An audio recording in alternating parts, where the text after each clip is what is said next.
les decíamos, ahora tenemos en el locutorio número 2 a René Navarro, quien es escritor. Hola René, ¿cómo estás?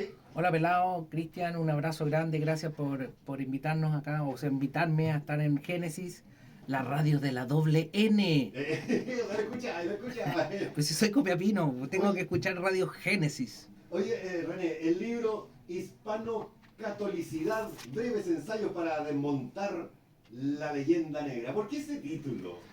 Mira, es claro, es como contraintuitivo, ¿cierto? Si uno diría, oh, ¿qué onda? Esto es como el atalaya, así anda como predicando, ¿cierto? Da como esa sensación. Sí, sí, sí. No, dilo con confianza, no, así. Yo sé que a lo mejor puede causar esa sensación, pero el tema es una investigación histórico-filosófica de nuestras raíces. Ya. Lo he explicado otras veces, los auditores deben conocer, ¿cierto? Los tomates y las lechugas hidropónicos, ¿cierto? Estos que no tienen raíz. Sí, claro.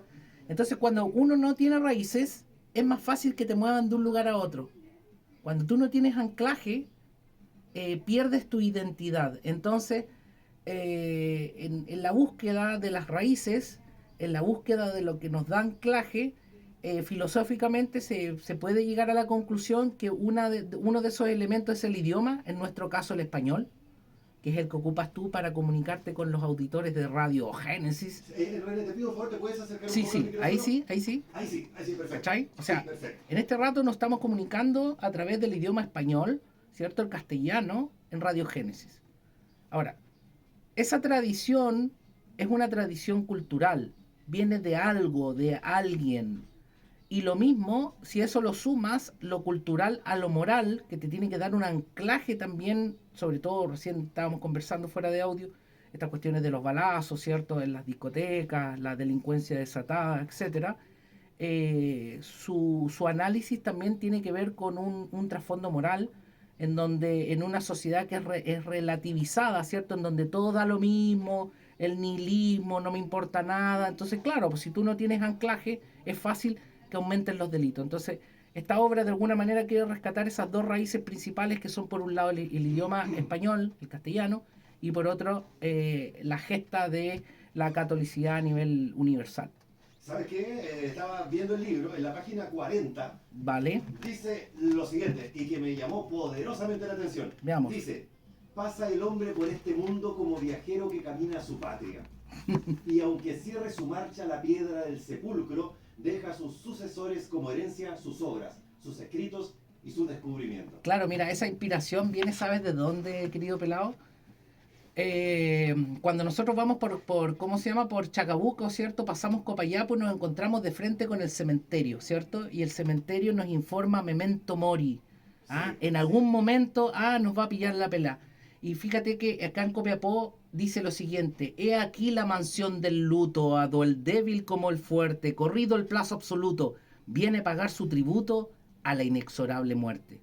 Nosotros somos eso es lo que dice, yo soy copiapino, por algo me lo sé de memoria, claro, obvio. claro. Es que, ¿sabes qué? ¿Sí?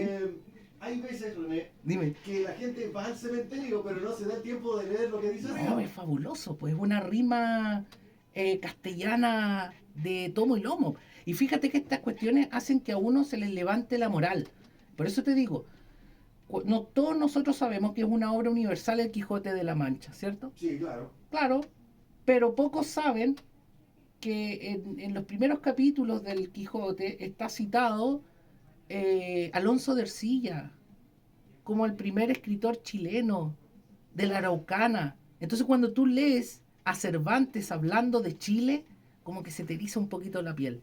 Como que uno como que no dimensiona. No dimensionas, y si tú rascas un poquito, vas buscando en tus raíces hispanocatólicas, te das cuenta, además, que Pedro de Valdivia, nuestro verdadero padre de la patria, que no de la República, son cosas distintas, el padre de la patria es Pedro de Valdivia, tomó posesión del reino de Chile, adivina dónde, en Copiapó, En Copiapó.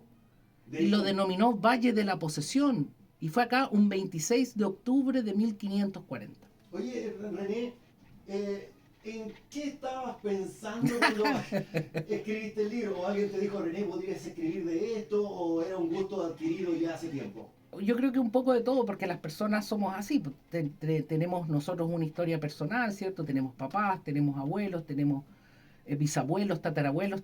Se han puesto a pensar que tenemos 2 papás, 4 abuelos, 8 bisabuelos, 16. Y multiplicando. Claro, Sí, y es para arriba, porque ¿cachai? Son muchos, y ahí nos damos cuenta que tenemos familiares quechuas, aymaras, españoles, etcétera. Entonces eso siempre ha estado presente. En mi caso personal, digámoslo así, por mi profesión de abogado, siempre me interesó muchísimo el tema del derecho romano, porque es la tradición, digámoslo así, nuestra. Pero a partir del estallido, del mal llamado estallido social, de esa revuelta terrible que hasta el día de hoy nos tiene ¿cómo se llama? La pileta de la plaza vandalizada. Hasta el momento nadie se ha preocupado de eso, no le interesa, que se vea horrible, que estén las tiendas todavía cerradas. A esta hora tú te das una vuelta y ya está todo con las persianas abajo, qué sé yo, con esa estética de guerra. Entonces esa estética y esa ética de guerra no consentida hizo que me radicalizara. ¿Y qué significa radicalizarse? Radicalizarse significa, como hablábamos recién de lo hidropónico, es lo contrario, es buscar tu raíz, apuntar lo más posible a la esencia de tu raíz. Por ahí va la idea de este libro, o sea, porque la pregunta que tenía René es ¿qué va a encontrar el lector en tu libro? Bueno, va a encontrar primero una defensa de lo nuestro, una defensa del idioma castellano, del idioma español, porque imagínate, nosotros le podemos decir a nuestros hijos, a nuestros sobrinos, que nuestro idioma es súper potente, súper, ¿cómo decirlo? Es una herramienta, un arma muy extraordinaria, en el sentido que, por ejemplo, nosotros, tú, yo, cualquiera, no es necesario ser filósofo titulado, digámoslo así, al solamente hablar español distingue entre ser y estar, que son situaciones muy potentes y muy decidoras en términos de tu ubicación temporoespacial, ser y estar. En cambio, los gringos no distinguen, pues ellos son como Tarzán, me, tú, sí. Jane, yo, oye, tú, estar. En cambio, nosotros distinguimos porque ellos ocupan el to be, ¿cachai? El to be. Es que eso te iba a decir, René, por ejemplo, cuando uno ve un diccionario en inglés, por decir 300 páginas, por decir un número al voleo. Pero si tú ves un diccionario en español, son 1000 y tantas páginas. O sea, claro. Nosotros tenemos un lenguaje tan rico, pero lo usamos tan re poco. Ahora, es relativo eso, concuerdo contigo que lo usamos poco, pero también es cierto que lo estamos usando y lo seguimos usando y de alguna manera la invitación es a usarlo bien y mejor. En la medida que leemos, que nos gusta, que si tú le tienes cariño, o sea, por ejemplo, si tú le dices a un joven, a un adolescente que está con toda la potencia, ¿cierto? Y le dices, mira, en el Quijote aparece Chile, ¿cierto? Que te despierta, sí. Claro, y el orgullo, de decir, oh, bacán, ¿cachai? Tú te sentís bacán. Oye, perdón la comparación tan burda, pero en Breaking Bad, uno de los personajes era de Santiago de Chile, venía de Santiago de Chile. Y te sentiste bien, y ¿cierto? Entonces, nombró así. Pero, buena, ¿cierto? Pero si hablamos de algo de Cervantes, es 10 veces mejor, pues, claro. Sí, claro. Entonces, no es necesario que te leas el Quijote completo. Basta que sepas dos cosas, que es muy importante y que sale citado Chile. Yo creo que con eso vamos dando pasitos. Lo que te dije recién, que el idioma español distingue entre ser y estar. Porque de repente vemos, que los alemanes, que son aquí, que son grosos, pero ellos no distinguen. El idioma alemán es súper bárbaro. Sí, claro. Es bárbaro. En cambio, nosotros tenemos esto que nos permite ser mejores. Eso por una parte. Por otra parte, el tema moral que te hablaba recién, que no hay otra forma que traerlo al tema de la religión. Y tú me vas a decir, pelado, u otro de los que no estás oyendo, decir, pero es que yo no soy católico, soy ateo, soy agnóstico. Yo le respondería así, mira, está bien, pero hay cosas culturales, históricas que no se pueden negar. Sí, claro. Los misioneros que llegaron a América, que a todo esto estamos en octubre también, no solamente celebramos el 26 de octubre con Valdivia, acá en Copiapó, sino que también el 12 de octubre. El 12 de octubre, claro. ¿Cierto? Cuando llega Colón, no es que hayan venido necesariamente gentes malas a matar indígenas, porque si hubieran venido gentes malas a matar indígenas no estaríamos conversando tú y yo. Sí, claro, no es lo que pasó en Estados Unidos, porque en Estados Unidos esta gente que traía otra religión, que era una religión protestante, mira lo que te voy a decir, la religión protestante hacía que ellos en su intelecto leyeran el Antiguo Testamento y buscaran en el Antiguo Testamento y buscaban estas peleas de los israelitas, los judíos, cuando mataban a los contrarios. Entonces leyeron eso y dijeron, ya, tate, matamos a los indios. Claro. En cambio nosotros, como éramos católicos, desde un inicio, Isabel la Católica, mira lo que te estoy diciendo, una mujer monarca, mujer, repito, mujer monarca, estableció desde el principio que los naturales, los indígenas, tenían derechos porque eran personas. ¿Te das cuenta? O sea, Entonces, la visión es otra, es humanista, es de cuidado, etcétera. Entonces, obviamente esta cuestión no es que los conquistadores se hayan tirado puros gases olor a rosa jazmín. Eso no. Ya, te entendí clarito. ¿Cierto? Claro. Hay que ser crítico también, pero tampoco pasarse para la punta pues, y decir, no, vinieron a violar a nuestras mujeres. Nada que ver. Sí, aquí hubo un mestizaje tremendo. Imagina, piensan en Francisco de Aguirre. Francisco de Aguirre, que estuvo acá en Copiapó, estuvo en La Serena, estuvo en Tucumán, en La Rioja, etcétera, reconoció, afírmense, reconoció 50 hijos. 50, 50, y me va a decir que eso fueron violaciones. No es así, no es así. Hubo acuerdo entre dinastías, hubo acuerdo con los incas. Acuérdate que nosotros también éramos parte del imperio inca. Entonces, por ejemplo, cuando se dan esas discusiones ridículas en que si el pisco es chileno o es peruano, en realidad la respuesta tendría que dar es virreinal. Porque si no fuera por los españoles no traen la uva, y en ese tiempo nosotros teníamos por capital a Lima. Sí, claro. ¿Vale? Entonces, a ver, nosotros, me voy a comparar con los gringos. Nosotros tuvimos universidades antes que los gringos. Nosotros tuvimos gramática antes que los gringos. Nosotros tenemos un acervo cultural y moral tan importante y tan rico que, por ejemplo, tengo contacto con escuelas de filosofía en la madre patria. Está un filósofo que se llama Gustavo Bueno, que él es ateo, ¿vale? Ya. Porque nadie, nunca en ningún momento de la historia se lo ha obligado a tener una religión, eso está en tu fuero interno.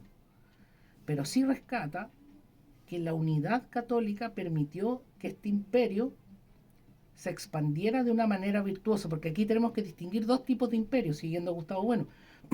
Los imperios que son depredadores de los imperios generadores. Por ejemplo, el imperio romano, cuando iba avanzando en sus conquistas, etcétera, donde tuvo en una ciudad o en una localidad X, lo que el imperio romano hacía era llevar Roma a esa localidad. Sí. Y establecía todo, lo mismo que había en Roma, pero en ese lugar. ¿Qué hizo el imperio español? Lo mismo. Y por eso tenemos plazas de armas, y por eso tenemos calles dibujadas con ajedrez, ¿te fijas? Porque el ajedrez, a todo esto es de Alfonso X el Sabio. Imagínate cuánto riqueza cultural. Debemos pedir perdón por eso, o sea, debemos pedir perdón porque hicimos puentes, acueductos, hospitales. La noción de hospital, la noción de cuidado es una noción hispano-católica.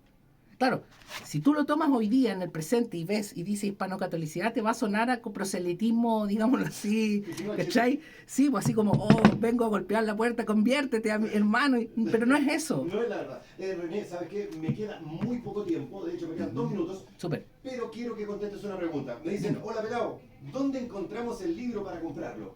Gracias al que está preguntando. Mira, este librito es hecho por una editorial también copiapina, que se llama Río Guatulame. ¿Ya? Así, a quien les mandamos muchos saludos, porque ellos ya pusieron a disposición en todas las librerías de Copiapó, entiendo las que leo de Colipí, la de aquí del Portal San Fernando, la otra librería que está en O'Higgins al frente de Ghana, o sea, digámoslo así, en el circuito de librerías de Copiapó está también en el país, y entiendo que esta semana o la próxima va a estar por Busca Libre, que es una plataforma súper fácil de ocupar. Claro, .cl, ya ni me acuerdo cómo es. Pero la idea es la discusión, si te fijas, si tú lo conversas, estas cuestiones, te dices, sí, claro, o sea, esto es hispano-católico. Pero de entrada tú dices, no, porque quizás, bueno, nos han entretenido en otras cosas que lamentablemente empañan, pero eso no quita que no sigamos hablando en español. Y todo este rato hemos estado hablando en español. René, te quiero agradecer que hayas venido acá a la radio, muy interesante conversar contigo. Te quiero hacer una última pregunta, me quedan 20 segundos, pero contéstamela sí o no, nada más, sin explicaciones. Ok. ¿Chile habla el peor español, sí o no? No. Chao, gracias.